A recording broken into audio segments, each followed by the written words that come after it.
ایک تو یہ پیغام دیا، اور دوسرا رب کی بارگاہ میں عرض کی مولا گھر تو میں نے تعمیر کر دیا ہے، اب اس گھر کو آباد کرنے کے لیے، اس گھر کی رونقیں بنانے کے لیے، اس کو چار چاند لگانے کے لیے رب کی بارگاہ میں وہ بھی عرض کرتے ہیں، اور اس عرض میں اور ان آیات میں تھوڑا سا فرق ہے، بالکل معمولی سا فرق ہے، وہ آپ کو بتانا چاہتا ہوں۔ انہوں نے رب کائنات نے فرمایا کہ اس پتھر کے اوپر کھڑے ہو جاؤ، اس پتھر کے اوپر کھڑے ہو کر انہوں نے حضور کا میلاد پڑھا، حضور کا میلاد پڑھا، ربنا وابعث فیہم رسولا۔ اب یہاں پہ بے شک کا ذکر ہے، یہاں پہ بے شک کا ذکر ہے، دعا مانگے ربنا وابعث فیہم رسولا، اے مولا اس رسول کو مبعوث فرما جو عظمت والا ہو، یتلو علیہم آیاتک، تیری آیات کی تلاوت کرتا ہو، آگے ویعلمہم الکتاب والحکمہ، ان کو علم و حکمت کی تعلیم دیتا ہو، ویزکیہم، آخر پر انہوں نے عرض کی اور ان کا تزکیہ کرتا ہو۔ یہ بھی قرآن کے اندر موجود ہے، پہلے پارے کے اندر موجود ہے، یہاں پہ تھوڑی سی تبدیلی کر دی۔ رب کائنات نے فرمایا اے ابراہیم دعا تو نے ٹھیک مانگی ہے، ڈپٹیاں تو نے جو فرائض نبوت کے ذکر کیے وہ ٹھیک کیے، لیکن تھوڑی سی میں تبدیلی کروں گا۔ وہ تبدیلی کیا ہے؟ اسی چیز کی طرف میں آپ کو لانا چاہتا ہوں۔ یہی مقصد میلاد ہے، حضور کے فرائض ہیں، ان کے متعلق اور پھر مقصد میلاد اپنی گفتگو ختم۔ جناب ابراہیم خلیل اللہ علیہ السلام کی پہلی بات یہ ہے کہ آپ کے قدموں کے نشان اللہ تبارک و تعالیٰ نے باقی رکھے۔ آپ بھی جو حج کے لیے عمرے کے لیے جاتے ہیں مقام ابراہیم پہ دیکھتے ہیں آپ کے پاؤں مبارک کے نشانات لگے ہوئے ہیں، اور قیامت تک اللہ تبارک و تعالیٰ نے اس کا ذکر قیامت تک باقی رکھا قرآن کے اندر۔ وَاتَّخِذُوا مِن مَّقَامِ إِبْرَاهِيمَ مُصَلًّى، اس کو مصلی بنا لو، امام اس کے پیچھے کھڑا ہوتا ہے۔ حضرت ابراہیم علیہ السلام آپ کے نبی تھے، خلیل اللہ تھے، وہ تو مختلف جگہوں پہ چلے، ان کے مقام پہ پیدا ہوئے، عراق میں چلتے چلتے مصر میں آئے، مصر سے یہاں پہ آئے، کتنے پہاڑوں پہ چلے، کتنے ریگستانوں میں چلے، کتنی بیابانوں میں چلے، کسی جگہ پہ ان کے پاؤں کے نشان باقی نہیں ہیں، یہاں پہ کیوں باقی ہیں؟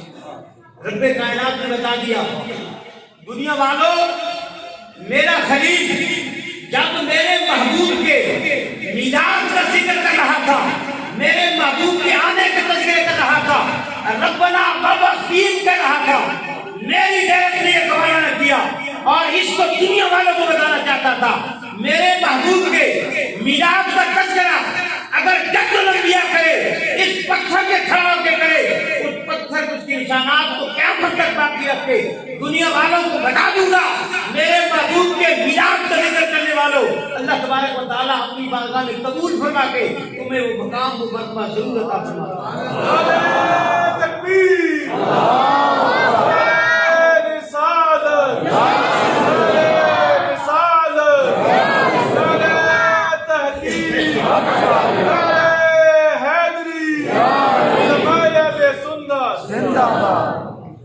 اب مقصد میلاد میں سے ایک بات میں نے نکال دی، ایک تو رب نے نا جو وہ دعا مانگی کہ ربنا وابعث فیہم رسولا، اے مولا رسول ایسا مبعوث فرمانا جو آیات کی تلاوت کرتا ہو، اور انہوں نے دعا کے الفاظ جو ہے نا قرآن کے اندر یہ ہیں، اکثر یہ حفاظ کرام بیٹھے ہیں کہ ربنا وابعث فیہم رسولا، اے مولا ان کے اندر رسول مبعوث فرما، عظمتوں والا رسول ہو، یتلو علیہم آیاتک، تیری آیات کی تلاوت کرتا ہو۔ آگے انہوں نے یہاں پہ دعا کے الفاظ جو ہے نا وہ ہے وَيُعَلِّمُهُمُ الْكِتَابَ وَالْحِکْمَةَ، تلاوت کے بعد انہیں علم حکمت سکھاتا ہو، وَيُزَکِّیہِم، ان کا پھر تزکیہ کرتا ہو۔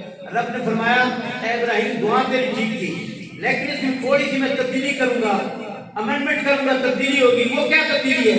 وہ تبدیلی یہ تھی، رب کائنات نے فرمایا کہ مَا هُوَ الَّذِی بَعَثَ فِی الْأُمِّیِّینَ رَسُولًا مِّنْهُمْ یتلو علیہم آیاتہ، وہ اس کی آیات کی تلاوت کرتا ہوگا۔ اس کے بعد کیا ہے؟ وَيُزَکِّیہِم، ان کا تزکیہ کرتا ہوگا، ان کے من کی پلیتی نکالتا ہوگا۔ جب من کی پلیتی نکلے گی پھر اس کے بعد وَيُعَلِّمُهُمُ الْکِتَابَ وَالْحِکْمَةَ، اس کے بعد انہیں علم و حکمت سکھائے گا۔ اور کیسی علم و حکمت سکھائے گا؟ دنیا کے اندر بڑے استاد آئے، استاد الاساتذہ آئے، لیکن آج تک کسی نے دعویٰ نہیں کیا لوگوں میرے پاس جتنے بھی میرے شاگرد آئے وہ سارے کے سارے کامیاب ہو گئے، وہ سارے کے سارے مکمل ہو گئے، وہ سارے کے سارے اکمل ہو گئے۔ ایک بارگاہ دنیا میں ہمیں نظر آتی ہے، وہ آقا دو عالم صلی اللہ علیہ وسلم کی بارگاہ ہے۔ حضور نے فرمایا اصحابی کلہم عدول، میرے سارے کے سارے صحابہ عدول ہیں، عادل ہیں، میرے سارے کے سارے صحابہ آپ نے فرمایا اصحابی کالنجوم میں، میرے تمام صحابہ وہ ستاروں کی مانند ہیں، تم کسی ایک کی تمہیں خدا کرو گے اللہ تمہیں ہدایت عطا فرما دے گا۔ کیوں؟ یہ نظر کا کمال تھا کہ حضور نے ان کا تزکیہ کر دیا تھا۔ یتلو علیہم آیاتہ، ان کی آیات کی تلاوت کی، وَيُزَكِّيهِمْ، ان کا تزکیہ کر دیا، ان کے من کی پلیتی کو نکال دیا۔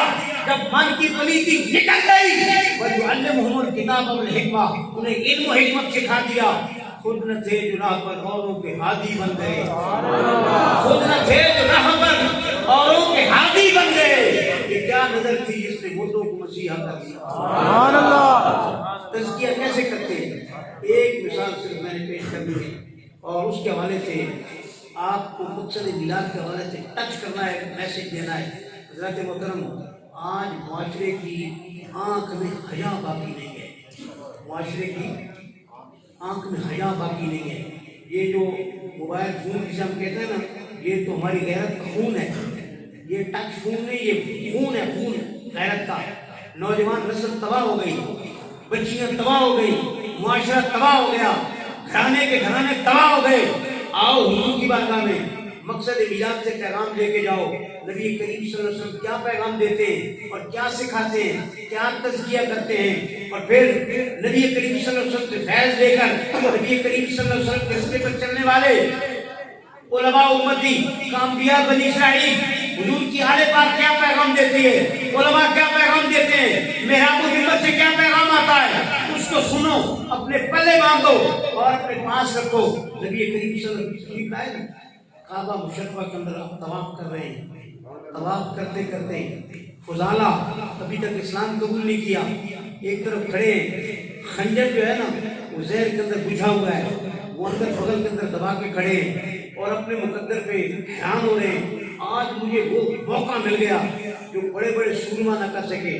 دل کے اندر ایک خیال پیدا ہو رہا ہے، حضور طواف کر رہے ہیں، بے دھیانی کے اندر یہاں سے گزرے تھے، انہیں کیا پتا تھا کہ یہ تو دلوں کے اندر چھپے رازوں کو بھی جانتے ہیں، یہ تو تمام چیزوں کو جتنا آگے دیکھتے اتنا پیچھے بھی دیکھتے ہیں، یہ تمام معاملات یہاں ہیں یا ہے نہیں کچھ اور۔ جب ان کی نظروں میں کوئی آ جاتا ہے نا، پھر وہ مقام و مرتبہ مل جاتا ہے۔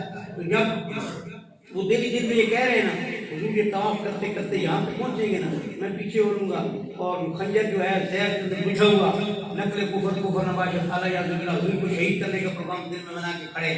آج بڑے بڑے سورما جو کام نہ کر سکے، جو آئے تھے سر لینے کے لیے، سر دے بیٹھے، فاروق اعظم مراد رسول حضور کی بارگاہ میں پہنچ گئے۔ بڑی بڑے اس واقعات ہیں، بڑی بڑی باتیں، وقت کافی گزر چکا ہے۔ تو نبی کریم صلی اللہ علیہ وسلم تشریف لا رہے ہیں، جو ہی آئے نا آنکھیں چار ہوئی، دیکھا وَيُزَكِّيهِمْ پریشان کہ آپ کعبہ کے اندر کھڑا ہے، نام بھی فضالہ ہے، وہ بھی قریب گیا ہے، دیکھ بھی چہرہ بددعا کو رہا ہے، اور رحمت للعالمین سے رہ جائے، ختم اللہ علیہ قلوبہم، ان کے دلوں پہ مہریں لگی ہوئی ہیں، لیکن جس پہ نگاہ مصطفیٰ پڑ جاتی ہے، محبت سے پڑ جاتی ہے، اس کے دل کے کفر کے دندار ٹوٹ جاتے ہیں، اس کا تزکیہ ہو جاتا ہے، اس کی من کی پلیتی نکل جاتی ہے، اس کی آنکھ کے اندر جو حیا آ جاتا ہے، جو حیا ختم ہو گیا تو وہ حیا واپس آ جاتا ہے۔ حضور جو ہی قریب آئے نا، فرمایا تعال یا فضالہ، تعال، آگے آؤ۔ فضالہ کیا کر رہے ہیں، کیا کر رہے ہو، کیا کر رہے ہو؟ قریب آ گیا، کہتے ہیں میں نے کہا رب کے گھر میں کھڑا ہوں، رب کی رحمتیں دیکھ رہا ہوں، کعبہ مشرفہ کے نظارے کر رہا ہوں۔ حضور نے فرمایا نہیں، جو دل میں ہے نا دیکھ کر جو چیز کھڑے وہ کرو نا، کیا کرنا چاہتے ہو؟ کانپنے لگ گئے، خنجر نیچے گر گیا، حضور کے قدم پڑ گئے، معافی مانگی، کلمہ پڑھ لیا۔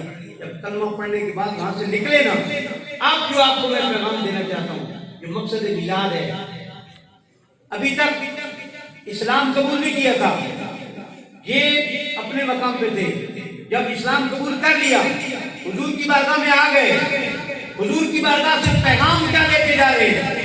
یتلو علیہم آیاتہ ویزکیہم، ان کا تزکیہ کر دیتے ہیں، ان کی پاکیزگی، من کی پلیتی کو نکال دیتے ہیں، ان کا تزکیہ کر دیتے ہیں۔ خداوند نکلتے ہیں، فرماتے رضی اللہ تعالیٰ، اب پہلے والا خداوند نہیں رہا، اب اس کے اندر تبدیلی آ گئی ہے، اب اس کے اندر چینجنگ آ گئی ہے۔ وہاں سے نکلے، فرماتے رستے پہ میری محبوبہ بیٹھی تھی، جو بڑی بن ٹھن کے بڑی سمر کے بیٹھی تھی، جب تک اسے دن میں نہ دیکھ لیتا نا مجھے چین نہ آتا۔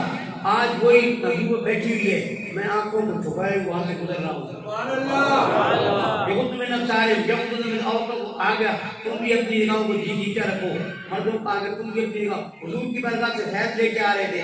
اب ان کے اندر پلیتی کہاں آ سکتی تھی؟ اب غیر عورت کی طرف نگاہ کیسے جا سکتی تھی؟ اب یہ سارے معاملات وہاں سے گزرے نا, آنکھوں کو چھپایا ہوا ہے, وہاں سے گزر گئے. اس نے کہا پیچھے سے آواز دی, اس نے کہا فضالہ تو ایک لمحے اگر مجھے نہ دیکھ سکتا پریشان ہو جاتا تھا. آج میں 1 کے چھت کے یہاں پہ بیٹھی ہوں, تو میری طرف نگاہ اٹھا کے نہیں دیکھتا. حضرت فضالہ فرماتے ہیں آنکھوں کو اوپر نہیں اٹھایا, ادھر سے ہاتھ سے اشارہ کیا کہ پیارے محبوب ان کاموں سے منع کرتے ہیں. سبحان اللہ. حضور کی بارگاہ سے حیا لے کے آئے.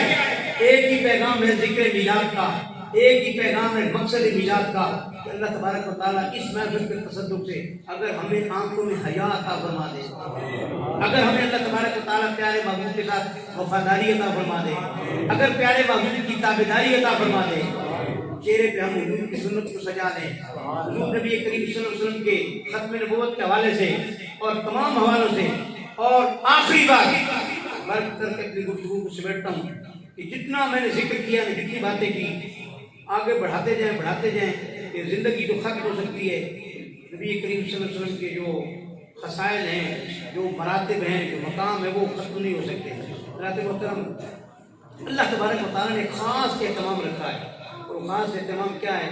جس بھی جگہ پیارے محبوب کا ذکر کیا, محبوب کے مرتبے کا ذکر کیا, محبوب کی شان کا ذکر کیا, محبوب کی آل کا ذکر کیا, محبوب کے صحابہ کا ذکر کیا, محبوب کے زمانے کا ذکر کیا, محبوب کے ساتھ نسبت رکھنے والی جو بھی چیز تھی نا, اس کا ذکر رب فرماتا ہے تو پہلے اپنا ذکر کر دیتا ہے, پھر محبوب کے مقاموں کا ذکر کرتا ہے, محبوب کے مرتبوں کا ذکر کرتا ہے. اس کی وجہ ہے دنیا والوں کو بتانا چاہتا ہے کہ دنیا والوں یہ مرتبے, یہ مقام, یہ عزتیں, یہ معجزے, یہ آل, یہ اصحاب, یہ جو کچھ بھی میں نے دیا ہے نا, یہ میں نے دیا ہے. خالق مالک میں ہوں, رازق میں ہوں. اگر ان کی طرف میری آنکھ دیکھنے کی کوشش کرو گے نا, پہلے میرا علاقہ شہر قدیر ہونے کا انکار کرو گے, پھر جتنے معاملات انا اعطیناک الکوثر سبحان الذی اسری بعبدہ وما ارسلناک الا رحمۃ للعالمین انا ارسلناک, یعنی رب اپنا ذکر کر دیتا ہے. پہلے اپنا ذکر کرنے کا مقصد یہ ہوتا ہے کہ میرا ذکر کرنے کے بعد محبوب کا ذکر آئے گا. یہاں پہ بھی پہلے اپنا ذکر کیا, والذی, وہ ذات ہے, اللہ وہ ہے, کون ہے؟ بعث فی الامیین رسولا, جس نے امیوں کے اندر اپنے رسول کو بھیجا, اور رسول بھی عظمتوں والا ہے, مرتبوں اور مقاموں والا ہے. آگے نبوت کے وہ فرائض ذکر کیے, اور ان میں سے جو ہمیں پیغام ملنے والا تھا کہ اللہ تبارک و تعالیٰ کی بارگاہ میں یہ دعا ہے, اس میلاد کے تصدق اللہ تبارک و تعالیٰ حیا جیسی نعمت عطا فرمائے. دعا ہے کہ اللہ تبارک و تعالیٰ عمل کرنے کی توفیق عطا فرمائے. واخر دعوانا الحمدللہ.